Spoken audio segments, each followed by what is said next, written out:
It was a real battle on Saturday night against the reigning champions Leicester Riders. Crawford was on fire in the first half, picking up 32 points, and Prosper followed suit with 30 points. Where do you think that came from?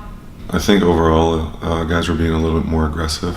And I think, sometimes when people are more aggressive in general, different guys get different shots, and obviously those two found themselves open and were very aggressive from the start. And I think that just kind of, once you see a couple shots go in, sometimes, others follow suit.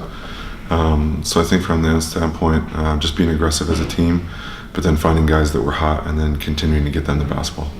The rest of the team struggled to get points on the board a bit more. How can you use Crawford and Prosper's performance to motivate the rest of the squad going forward?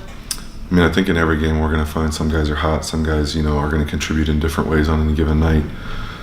So for us, it's about finding and managing who has a hot hand, and then trying to find ways to feed guys when those guys are hot. So if Rob's hitting a couple shots, then maybe he can be used as a decoy for other guys, or if Leicester's doing some good things down low, other guys can find and create space because people are going to be paying more attention to them. So I think it's finding who's hot and then finding ways that we can feed off of them. And the team really held on to the game until the final 4 minutes when Leicester started to pull away. This has been a common theme in the last few games. Do you think the team have just forgotten how to win?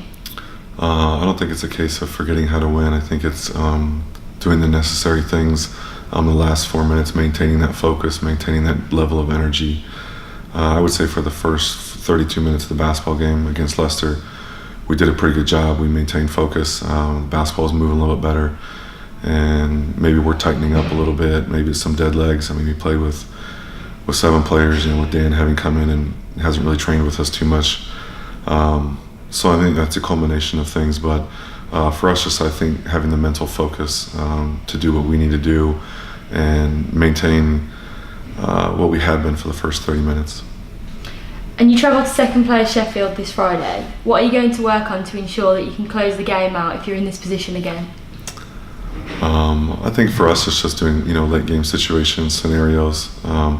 Hopefully having 10 guys in practice helps us kind of be able to work on those type of situations and put guys in practice so we can replicate that when it comes to being game time.